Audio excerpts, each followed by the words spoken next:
Welcome to It's More Than Grit, the CSIS podcast about the crucial role entrepreneurs play in the global economy. I am Mariana Campero. And I'm Andrew Schwartz. Join us as we hear stories of both triumphs and setbacks and how economic and policy environments across the globe shape their outcomes. Let's dive in and learn why being a successful entrepreneur takes more than just grit. Today's episode is very special as I sat down with Evan Greenberg, Chairman and CEO of Chubb, and also my husband. We discussed how it all started, his journey on how he built Chubb from being a relatively small company into the company that it is today, the importance of seeing opportunity, recognizing market conditions, and how critical it is to have a great team around you. This truly was an incredible conversation. Please stay tuned as part 2 with Evan will be coming soon. Evan, welcome to It's More Than Grit. What a pleasure to have you on the show and to really get to ask you questions, not as your wife, but I don't know, maybe as your favorite interviewer. And I hope that after this conversation, I will still have that badge. Oh, well, Mariana, it's my pleasure to be here, and I hope I don't destroy our marriage. We certainly have to keep that as a priority. No, seriously. I really wanted to have you on the show because although you are now the CEO of Chubb, your journey did not start there. In fact, your journey has been and continues to be incredibly entrepreneurial. And as with any other entrepreneurial story, to really understand a company, it is crucial to understand the person that made it all happen. So, Evan, let me start by taking you back there to where it all started. Yeah, well, with all seriousness, thanks for having me, Mariana, and I look forward to the dialogue between us. Ev, you are in the business of insurance and you grew up around insurance. For those of you who don't know, your father at the time was the CEO of AIG, which was the biggest insurance company in the world. So you're born around insurance. You probably discussed insurance around the dinner table. So in a way, I am not surprised that as a young kid in the 70s, and certainly knowing you, that you wanted to try something a bit different, maybe even assert your independence. So what did you do? My dad was a great role model in many ways, by the way. He wasn't simply the CEO of AIG. He built AIG. Right. And he was a great entrepreneur. You know, I grew up in the 60s and 70s, which were a tumultuous time. And I was a true member of the counterculture. And I graduated high school when I was 17, and for the next 3 years, I hitchhiked around the country. I was estranged from my family, no contact, and I did a lot of different jobs and experienced a lot of different things. I was a cook numerous times over, mostly a short order cook. I am a beneficiary of that, by the way. You are. You are. You're a sufferer of it. I worked on a shrimp boat for a while. I worked in the oil fields in Wyoming. I was a bartender. I worked in J.C. Penney's as a janitor, a lot of different jobs. And the one thing I got is the nobility of all kinds of work. All work is noble. So, Evan, what changed? I mean, what made you change your mind? I arrived at a point that I wasn't using my brain, and that was becoming unsatisfying to me. I needed to use my brain.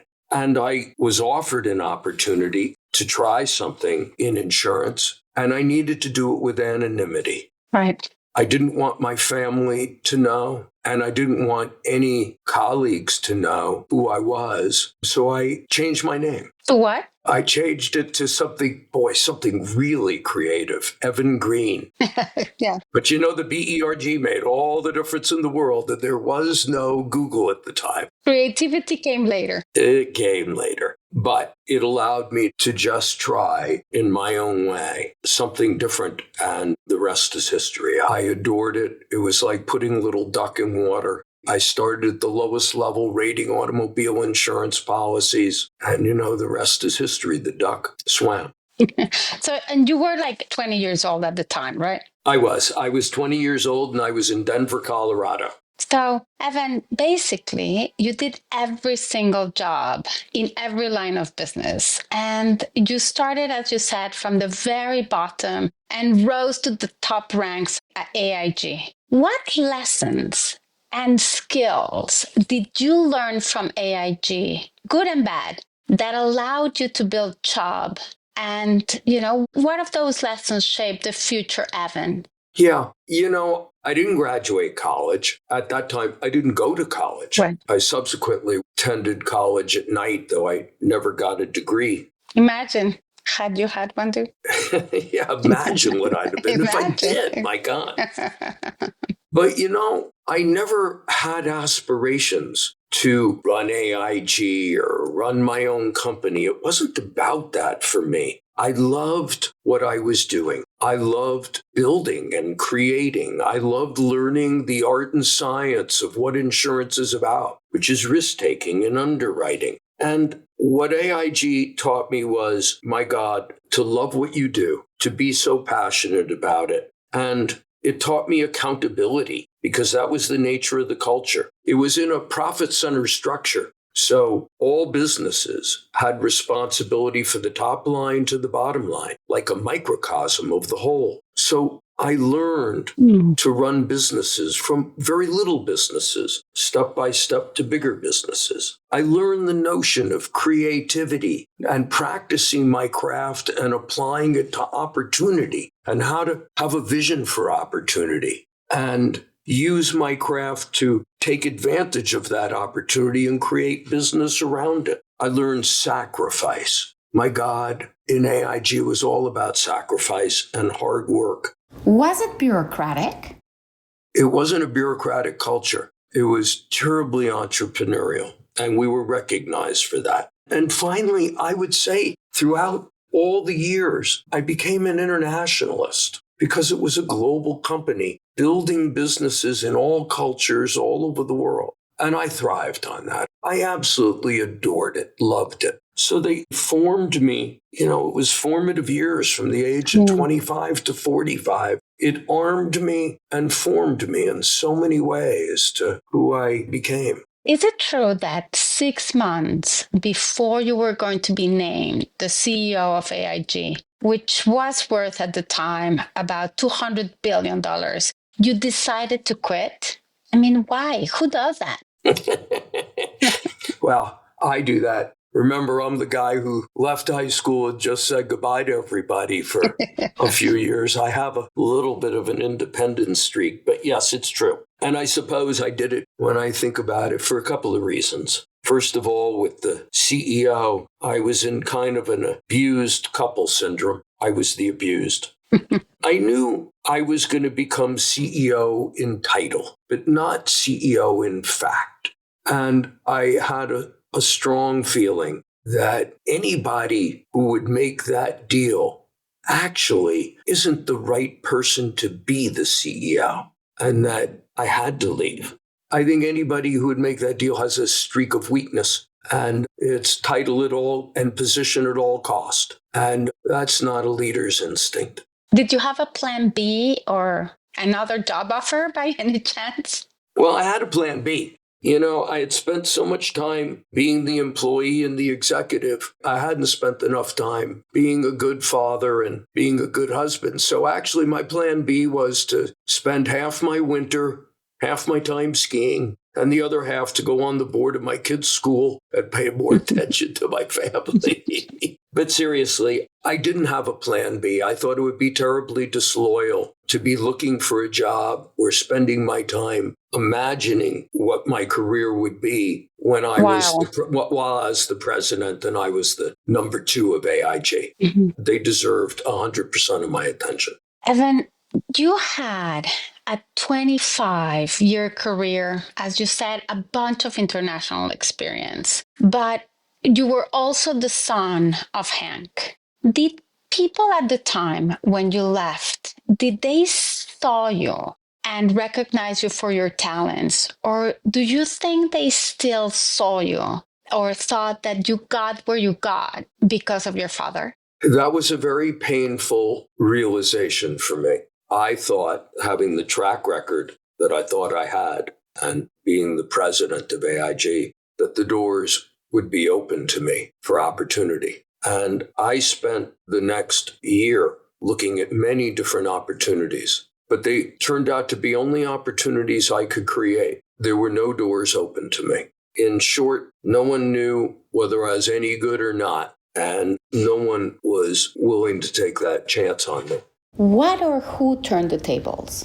One individual who really did know me and knew who I was. And he kept putting an opportunity in front of me, but I kept rejecting it because I kept thinking there's something else. And by the way, I was also trying to buy my own company and start building my own. I wasn't convinced that I wanted to join another company. How long did it take you? Well, I'm a little slow and a little stubborn. It took me 15 months. Okay. But I give this advice to others because you always try to pay it forward. And I meet people who leave their careers, their jobs, and they begin the journey I went through. And it takes around 6 months to decompress, to be able to reach objectivity and to see with clarity. And yet everybody worries that they have a short shelf life and they'll be forgotten. Right. And it's to discipline yourself about that. I went through that journey. Yeah. Oh, and your ego is battered in the process. It can be. Yeah. All right. So let's move forward a little bit. After 15 months, you were hired by ACE, not to run the whole company, but to run one of their divisions. And for our listeners, let me just tell them that ACE eventually bought Chubb, and you decided to keep the name. That is why we know you today as Chubb. But this whole story started with you joining ACE. Can you please describe what ACE was at the time? Well, ACE was a specialty insurance company that was based out of Bermuda, basically Bermuda and Lloyd's of London based, doing specialty lines of insurance. And ACE had just bought what was a major company for ACE, which was the P&C, the property casualty business of Cigna. Right. Which was an old franchise established in the 1920s, actually, that was this major, not well run, not doing well, global franchise. Evan, let me dig a tick deeper, please. So ACE was about an $11 billion company, the 27th in the world, and it had valuable licenses around the world, but they didn't really know what to do with them, and that's what they brought you in. You were able to recognize not only the opportunity, but you were able to identify and grow each of those businesses around the world. Can you tell us a little bit, how did you do it, and how important are those businesses for you today? What ACE had with Cigna was a global presence, but a terribly dysfunctional organization of misfits. And so the basic insurance business had to be built. The disciplines that all go into a well-run insurance company, the skill sets, the governance and management systems and processes, the appetite for risk, all the fundamentals had to be established, country by country, area of insurance by area of insurance, area of the world by area of the world. Asia, US, and Europe were the primary focus, and at the same time, we were focused on Latin America. We were really focused on trying to do it in 30 countries at one time. Incredible. And I pulled together a team of like-minded colleagues with the discipline and the drive and the energy and the tireless vision we all had to travel and to be on the ground relentlessly in driving and building, breaking it, remake it, wrong person, change them, add more product, add more risk appetite, add more cohorts of customer. And let me interrupt you for a second to ask you just to paint the picture. I know, for example, that in Mexico you have an auto insurance business. In Korea, you are the largest telemarketer. In Vietnam, you have a life insurance business. How do you know what business, what product, the right timing, how soft or how hard is the market to go in or out? And in all of these different countries, I mean, how do you do it? How do you put all these pieces together and make it make sense? Mariana, my basic skill that I begin with, my discipline, is underwriting, the art and science of taking risk. And then the entrepreneurial business side is to be able to take that skill set and knowledge and go into a country and look at the environment, the culture, the economics, the makeup of the country, the competitive landscape, and imagine from there, how do we apply our craft to build insurance businesses that will serve the needs of customer segments that are in need in that environment? Evan, you spoke about markets, and I have heard you speak before about 911 and how when it occurred, you were still without a job, but it became one of the catalysts that really made you want to go back. Can you tell us a little bit more about the importance of markets throughout your career? And I am sure you have had good periods, bad periods. My question is, when or how do you know when to walk away or when to put your foot down on that gas pedal? Well, there's part of the real trick. Insurance is a cyclical business, and the cycle is driven by supply demand. And supply is capital that is willing to go to work and take risk. And demand is the marketplace for insurance, the customer segment that typically grows at some multiple of the rate of inflation. The more supply there is, the cheaper prices become. And they write insurance at a loss. And we have a great ability to assess whether products are being sold at a loss or at a profit. In a risk business, going for market share at the expense of a profit on your basic business of taking risk, which we call an underwriting profit, is a sure path to disaster. We will trade market share for an underwriting profit and the discipline all day long. And we are well tested. I've shrunk whole businesses by half and stayed flat or out of the market for 5 or 10 years in businesses. Tell us, I assume the financial crisis of 2008 was, pretty bad for the insurance industry. How did you manage not only to survive, but to thrive in it? Before the financial crisis showed itself, we knew something was coming. We could tell it was an unsustainable environment. We owned a financial guarantee company that was a lot of leverage of exposure against credit risk. I sold that company as one of my first acts as CEO. Boy. By the time the financial crisis had hit, we had no subprime mortgages. We had no CDOs. We had no CLOs. We had a lot of cash, a lot of liquidity, and excess capital. And we were ridiculed a bit for the lack of growth in our income. But we were willing to take that risk. So going into the storm, our boat was in great shape. We then had the flexibility while others were suffering. We didn't have something to fix. And during the financial crisis, we doubled our size. It was one of our defining moments. Can you think of another defining moment like that? Besides our marriage? Well,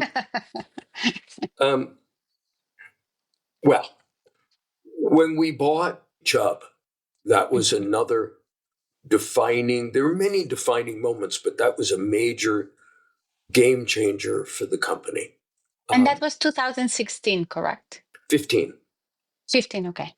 We closed in 16. We made the deal in 15. From 2003 or 4 till 2015, 2/3 of our growth was organic and 1/3 was through acquisitions. We're a company of builders. We love to build. We have a constant evolving vision and strategy, and we do that to build. But acquisitions complement what we're doing organically. Right. And Chubb was, at that time, a crowning achievement in our ability to execute our vision and strategy of where the company was going. Can you give us a little bit of perspective? How big were you in terms of market cap compared to Chubb? Well, from memory, ACE had become twice the size of Chubb. 5 years earlier, we were the same size. We had different strategies, the two companies, and we were twice their size. Why did you decide to keep the name Chubb versus ACE? I mean, you were bigger, you were the acquirer. How did your people react to that? While we were the acquirer, in my mind, the real trick to success was treating it like a merger. We brought complementary skills and complementary business capabilities to the table. Chubb was a great, what they call, agency company. That was their ethos and culture, and that was their distribution. They were great with middle market insureds, and they had a big storied franchise in insuring high net worth people. ACE was a brokerage company doing specialty insurance and insuring large corporations around the globe, and also a major accident and health franchise. ACE was more global. Chubb had an international business, but was more domestic. We had to combine the two, which those complementary capabilities of two real leaders in the industry in their space had never been done. Chubb, I didn't like the name ACE. I was already trying to change it. And sorry to my colleagues, but I was. And Chubb was a storied brand. And it also was showing ultimate respect to the employees of Chubb, who I was about to ask them to sacrifice in a major way. And I could explain what I mean by that as we go along. Yeah.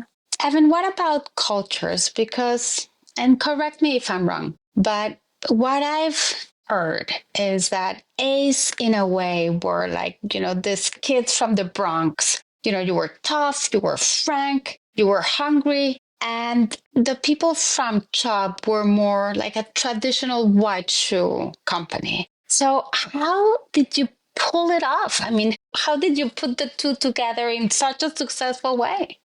We used to laugh that ACE stood for always changing everything.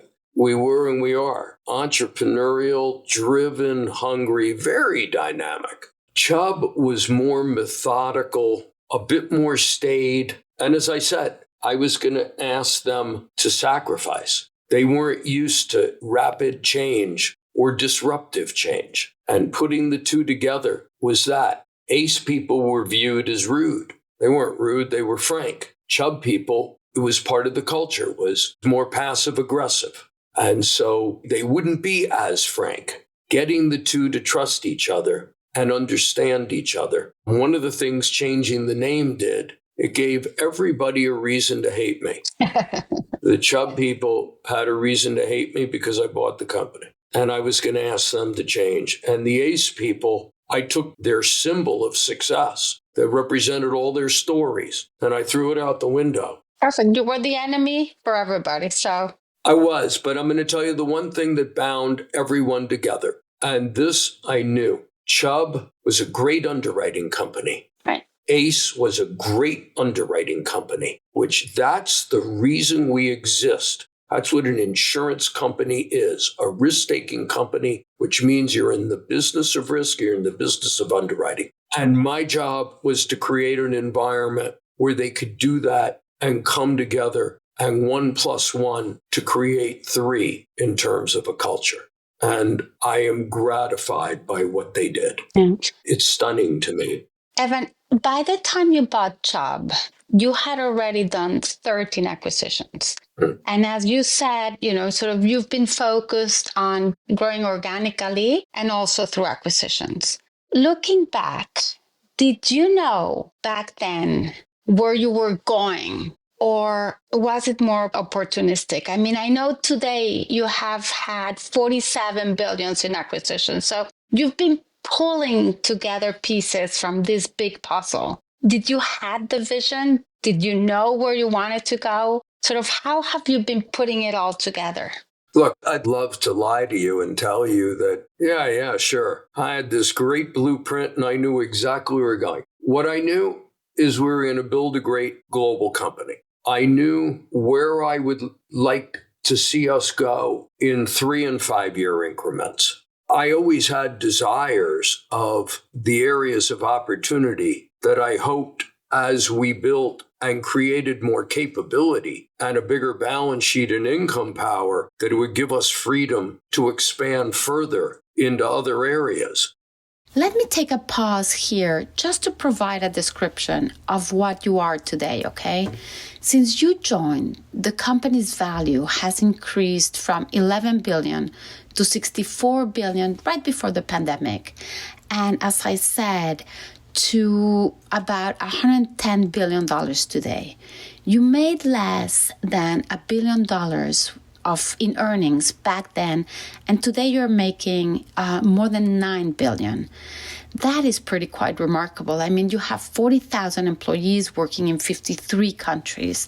And as you said, your story is not only a story of growth, but of absolute focus on profitability. You make about 60 billion in premiums, and the other side of your balance sheet, your assets, are about $100 billion. I mean, if there is a successful entrepreneurial story, well, this is certainly one of them, Evan. When you look back, what is the magic that put it all together? Yeah, and I'm sorry to correct you, but we have 60 billion of premium and 150 billion of invested asset. Isn't that what I said? You said 100. Oh, I'm sorry. 150, I meant. And of invested asset, our Yes, assets correct. in total are well over 200 billion. Yeah, invested asset, yes. My God, look, we're restless. And what is marked who we were then is exactly who we are today. We are builders. We're the ethos of builders and entrepreneurs. Underwriting and risk-taking is our craft, and we apply it through the lens of opportunity all over the world. We have a vision, we're restless, we know the need for sacrifice, personal sacrifice to achieve, and yet on the other side of the coin, we relentlessly practice our craft of insurance in a romantic way. We view ourselves as craftsmen, and that the art and science of risk-taking, underwriting, is the juice that we live on, because what has us in common as a group and binds us together is the notion that we're all part of something bigger than we are. And we're on a journey. And by the way, we're small. We're not big, Mariana. Insurance is Everything is relative. $3 to $4 trillion industry, and we got 60 billion of it. Right. My God, there's 30,000 insurance companies around the world. No, depending how far you want to go. But let me ask you this question then. What did you like it? How did you like it more when you were a smaller company, or now that you are one of the largest and have all of these capabilities? My God, I love building businesses and I love running a large organization. And you know what? I don't have to choose. I get both. However, what capabilities that you have today can act as your foes and not your friends? Size can be your foe, right? Because you create process and governance and organization necessarily to manage and create efficiency and repeatability around what you got. And you really have to be careful of bureaucracy. We're paranoid about that. I'm paranoid about that. I can slow you down, make you lumbering, add unnecessary cost, and we guard against that. And remove the agility, right? And size can mean that you can become slower and that, decisions take longer. And people don't, they don't take ownership, they don't take responsibility, and they don't take risk. Evan, you speak a lot about your team and the importance of being surrounded by an incredible group of people that, as you said, they've been with you for about 20 years. Finding the right people, I am sure, is one of your greatest challenges. How do you do it? I mean, do you look for people or do you look for skills, for personality, for grit? How do you select them? Skills, personality, and grit. All of the above. That all sounds pretty good to me. So we have the right mental model. You said people have been with me for 20 years. It's true. But the group of leaders who are moving up and running our businesses around the world who've been that way, they started in their 20s. They're in their late 40s now. It's not just the group of us who are a bit older than that, who are on that ride. We built a capability to groom talent and to move talent around the world to gain experience and to give them greater and greater responsibility and to build their skills. We've been doing that for the last 20 years, and we treat it really seriously. I know I personally meet with the senior leadership for 2 days, reviewing somewhere between 350 and 500 names of our senior most people around the world and how they are doing and what is the depth of our bench in each of our businesses and who's coming up and what do we need to do to groom them to be better and to have them ready to run businesses. It's pretty quite remarkable because what I've seen is that your team is as focused, as maniac, as committed, loyal. They share the same values and are really willing to scratch dirt just like you are. But moreover, this doesn't only happen in the United States. I mean, the same is true for your people in China or in Mexico or in Korea. You have local people building businesses all over the world, and you have an Australian running your international business, an Ecuadorian running your North American business. How do you make it all stick? How do you bind everybody together? Because it's personal. It's not corporate. It's personal. We all know each other. We all care about each other. We're familiar with each other. We don't run the company in a formal way. And we have a great deal of informality between ourselves. We're friends. We're colleagues. Mm-hmm. Our families know each other. It's important as part of our ethos that we behave that way. And we do it all over the world because I visit everywhere and I know everyone and I want to know everybody. And so if I do, so does the rest of the leadership team. It matters to us. If you're going to run a business somewhere for us, we better know who you are. And by the way, we better like you. Talk about personal. And I got to add one thing to you. It's an owner's mentality here. We're not hired hands. This is our company, our business. That's what I mean by, it's personal.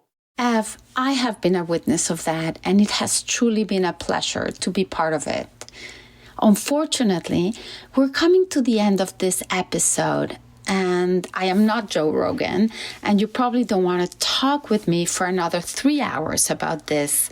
So, if you agree, why don't we close this episode by me asking you a very personal question.